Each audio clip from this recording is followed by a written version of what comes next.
My name is Hannah Morrison. I was 20 years old when my parents decided my younger sister's future mattered more than whether I ate. But it didn't start with hunger. It never does. It started years earlier, quietly, every time I was told I was fine. Every time my needs were invisible because someone else's were louder. From the outside, we looked like a normal middle-class family. 2 parents, 2 daughters, a tidy house in a safe neighborhood. The kind of family teachers smiled at. The kind people assumed had no problems worth mentioning. My parents liked that image. My sister Ashley fit it perfectly. Ashley was 3 years younger than me and everything I wasn't. She was confident, social, magnetic in a way that drew attention without effort. Teachers loved her. Neighbors adored her. My parents revolved around her like planets around a sun. I was quieter, studious, reliable, which, in our house, translated to expendable.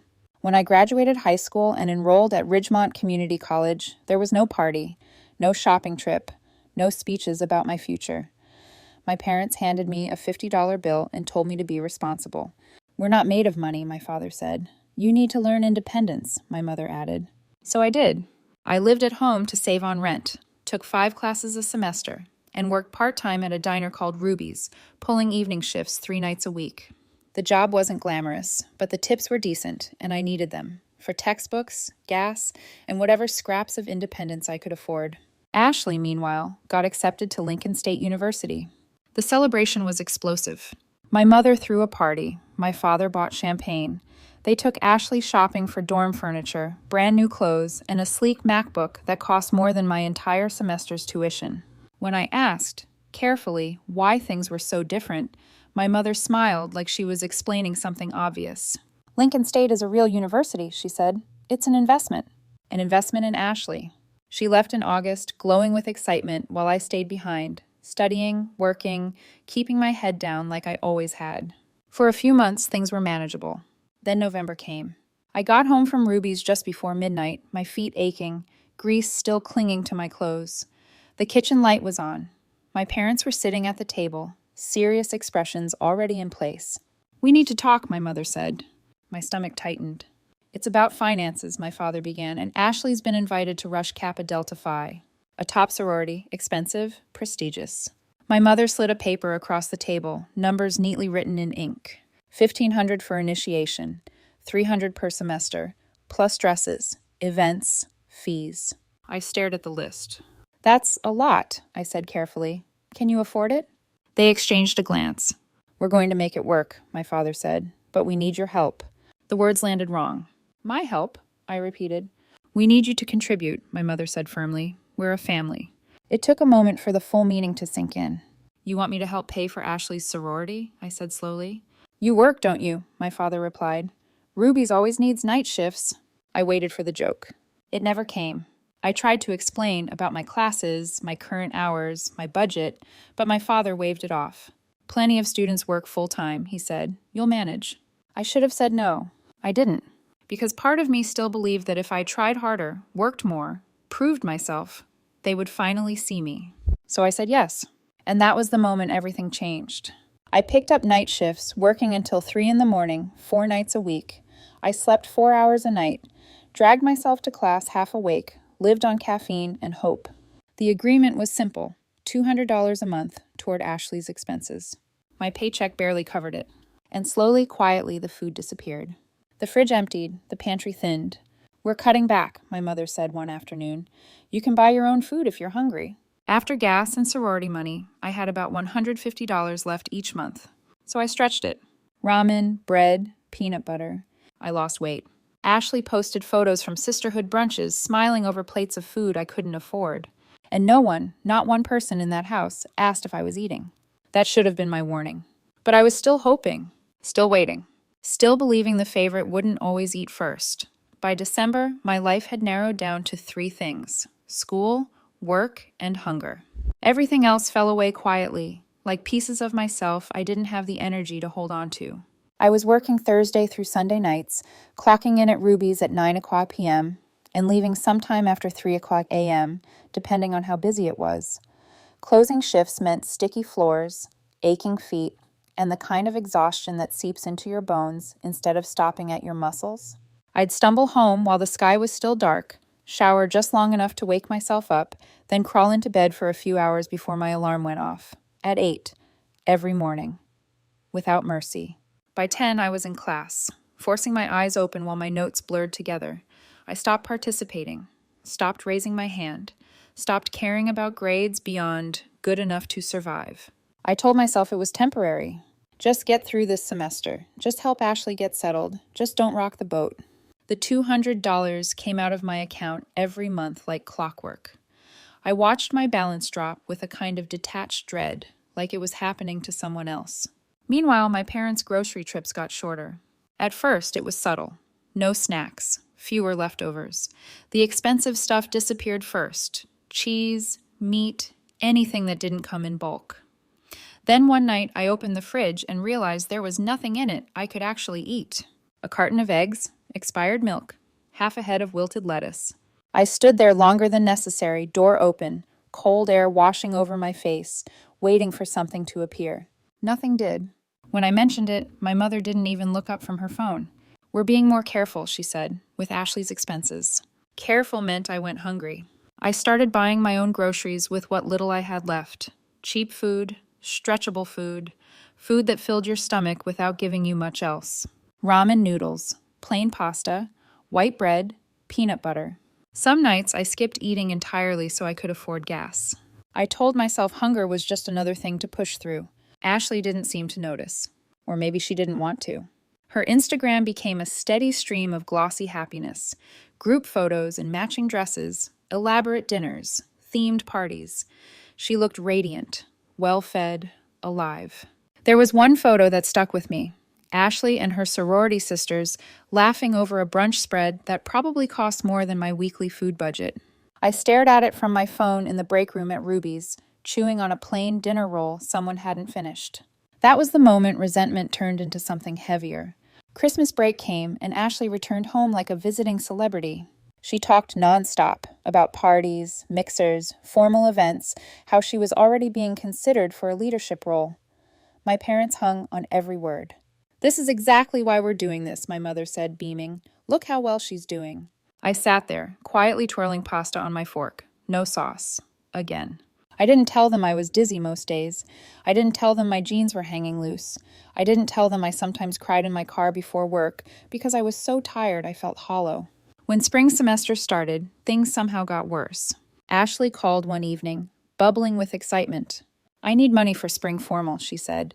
"The dress alone is like $200, and then shoes, hair, makeup, probably $600 total." My father whistled. "That's a lot," he said, but not in a way that meant no. My mother turned to me.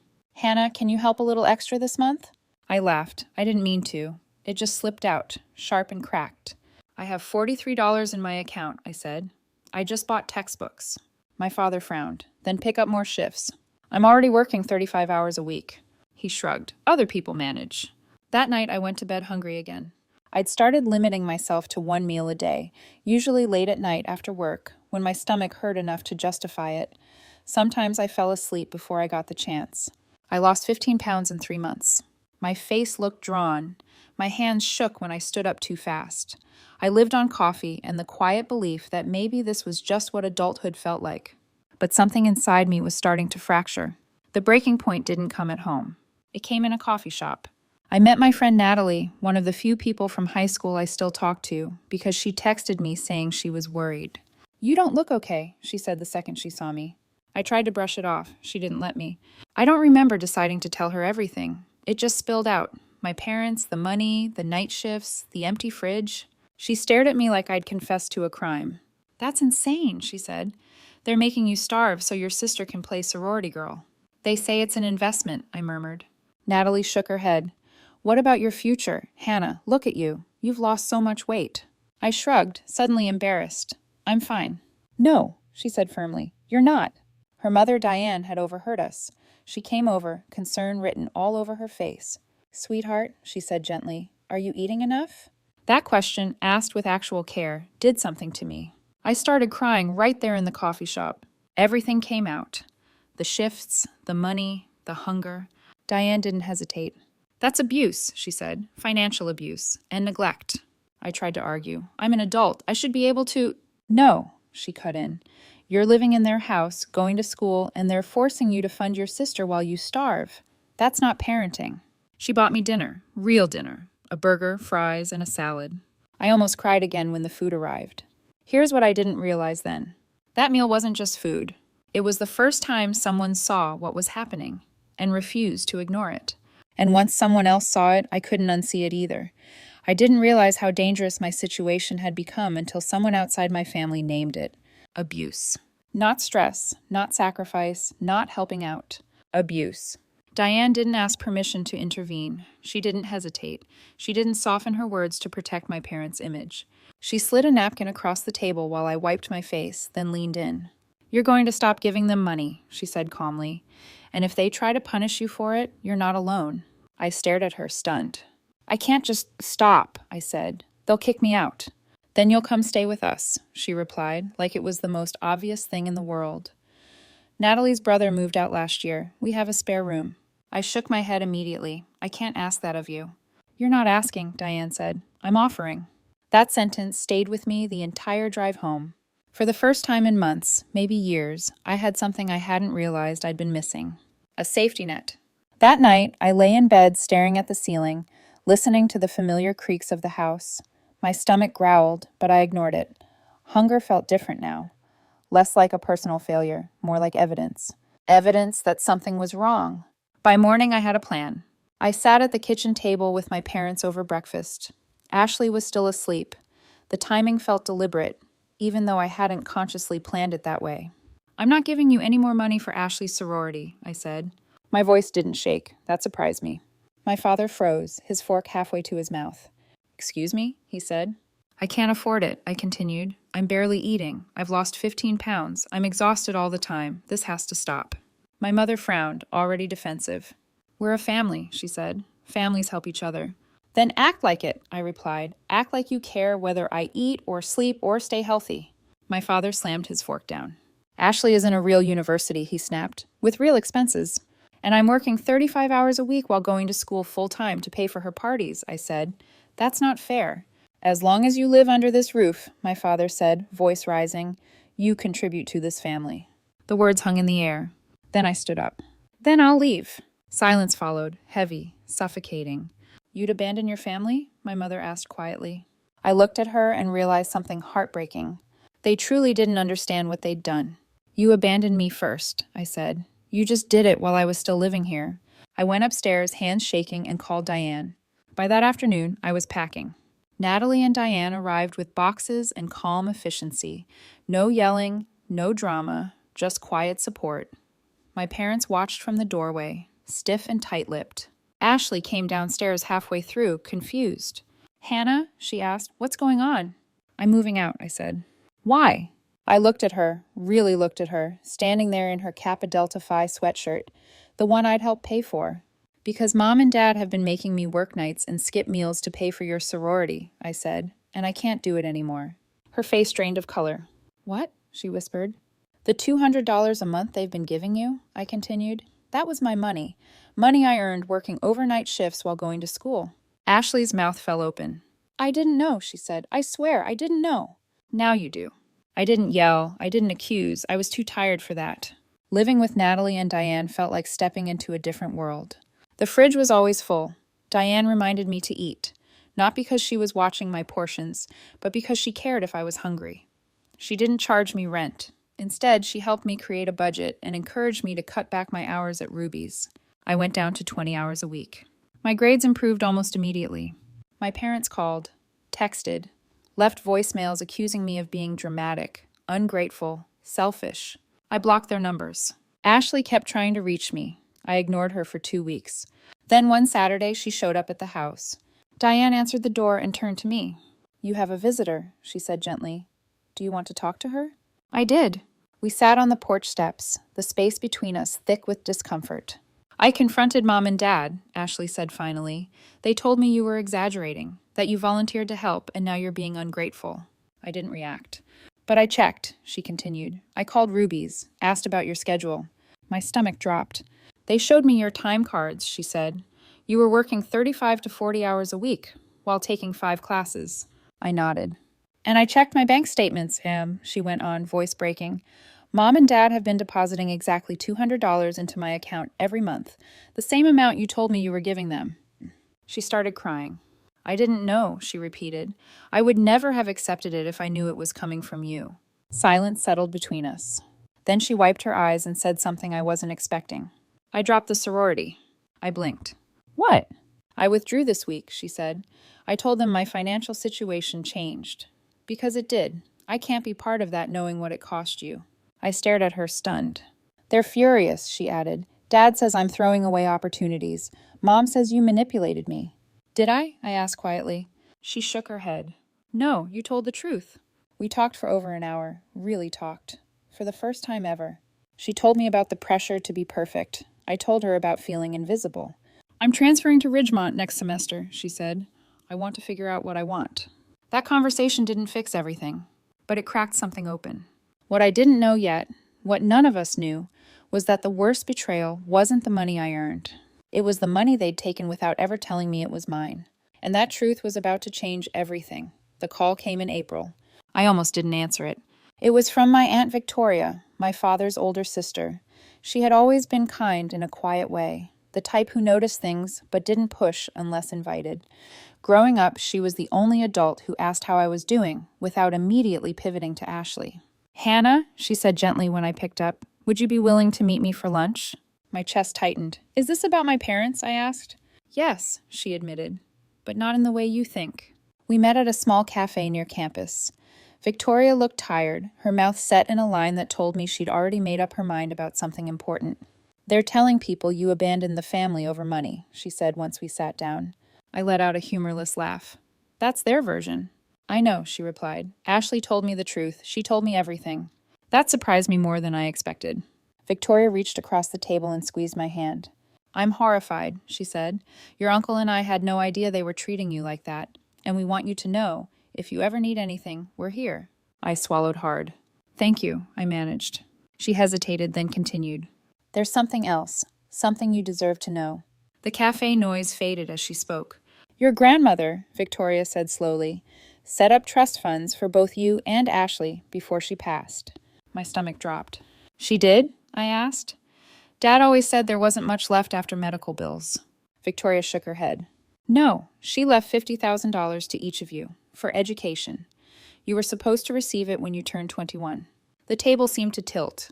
50,000? I repeated. Yes, she said. Your father is the trustee. He controls the funds until then. A cold dread crept up my spine. And? I asked.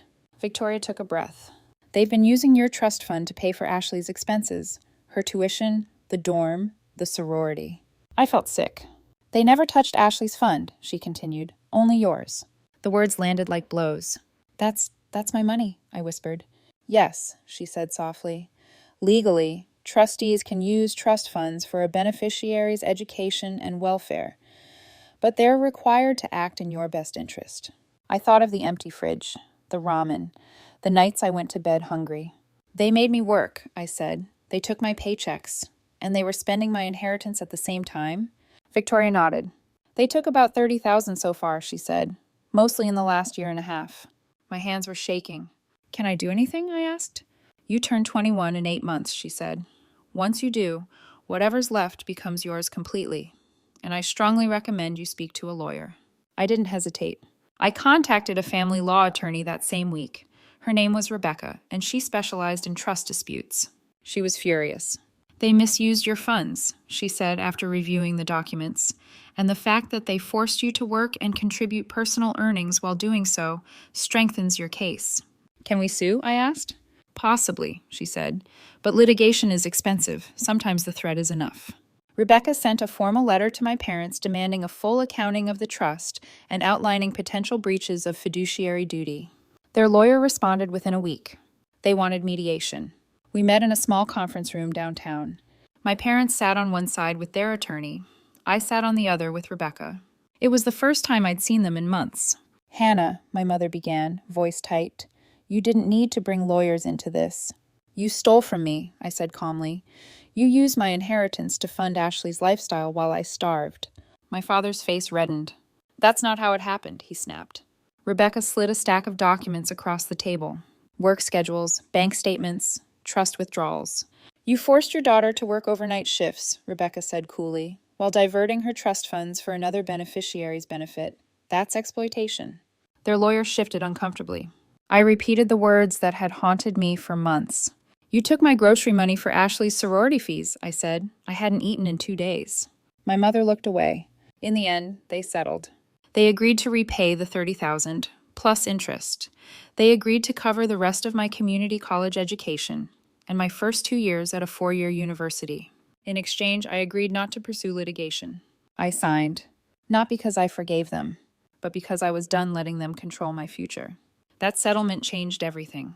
I quit the night shifts, focused on school, transferred to Lincoln State University the following year, on my own terms. Ashley transferred too, to a smaller state school. She never rejoined a sorority. We became closer than we'd ever been. As for my parents, we stopped speaking. They sent cards I didn't open, messages through relatives I didn't answer. They insisted they'd done nothing wrong. They were wrong, and I was finally free. Freedom doesn't arrive all at once. It comes quietly, in small moments you don't recognize as victories until much later. The first was the night I slept for 8 uninterrupted hours and woke up without an alarm. No closing shift, no class to stumble through, half awake, no knot of dread in my stomach wondering how I'd stretch $20 across 5 days. I lay there, staring at the ceiling in Diane's spare bedroom, and realized I wasn't hungry. That alone felt unreal. With the settlement in place, my life began to rearrange itself into something stable. I quit the overnight shifts at Ruby's completely. I kept a few daytime hours at the diner for spending money, but for the first time since starting college, school became my priority instead of something I squeezed in between exhaustion. My grades climbed, not because I suddenly became smarter, but because I finally had the mental and physical space to think. I transferred to Lincoln State University the following year, not as Ashley's shadow, not as the family's afterthought, but as my own person. I graduated with honors and went on to earn my master's degree in public health, focusing on access to education for underserved students. The irony wasn't lost on me. I now worked every day to help students who, like me, came from families that treated them as resources instead of people. Ashley finished community college and transferred to a smaller state school. She never rejoined a sorority. She told me once that she couldn't even walk past the Greek houses without feeling sick. We talked often, weekly, sometimes more. Our relationship wasn't magically repaired overnight, but it was honest in a way it had never been before. She owned her ignorance. She owned the privilege she hadn't questioned. And she worked to understand how our parents' favoritism had hurt both of us in different ways. She turned me into a performance, Ashley told me once, and they turned you into fuel. That sentence stayed with me. My parents, on the other hand, never truly changed. They sent birthday cards, holiday cards, notes passed through relatives claiming they missed me, that they wanted to move forward. They never used the words, "I'm sorry." Not once. 3 years passed without contact. Then, one afternoon, my Aunt Victoria forwarded me a letter. It was from my father. The handwriting was familiar, careful, controlled. He wrote that they were getting older. That time was precious. That family mattered. That they loved me. That they were sorry I felt hurt. Sorry I felt hurt. Not sorry for starving me. Not sorry for stealing from me. Not sorry for making me work nights to fund my sister's social life. I showed the letter to my therapist. "What do you want to do?" she asked. "Nothing," I said immediately. "You don't owe them anything," she agreed. "But what do you need for closure?" I didn't know at first. Then I went home and wrote a letter of my own. I never sent it, but writing it changed something in me. It said, "You stole from me. You starved me. You used me. You loved Ashley more, and when I stopped sacrificing myself for her, you painted me as the villain. You had a chance to be parents, and you chose control instead. I don't hate you, but I don't need you. I built a family of people who care whether I eat, whether I sleep, whether I'm safe. You lost the right to be part of that family when you proved you couldn't be trusted with that responsibility." I keep that letter in my desk drawer. I read it when doubt creeps in, when relatives hint that I should let it go, when someone tells me family is everything. Because I remember being 20 years old, sitting in my car after a night shift, crying because I was so hungry and so tired and so alone. I remember my parents at the kitchen table asking me to contribute more while my sister posted photos of sorority brunches. And I remember that love without care is not love at all. I built a life I'm proud of. Diane walked me down the aisle at my wedding. She cried harder than anyone else. She apologizes sometimes for not intervening sooner, and I always tell her the same thing. You saved me when it mattered. Ashley was my maid of honor. She stood beside me, not as the favorite, not as the golden child, but as my sister. As for my parents, they remain absent. Not because I'm cruel, but because I learned something they never did. Family is supposed to protect you, not exploit you. Family is supposed to make sure you eat, not take your last dollar for someone else's party dress. If you're reading this and you recognize yourself in my story, if your pain is being dismissed, if your sacrifice is being demanded, if you're told your suffering is the price of love, please hear me. You deserve better. You deserve to eat.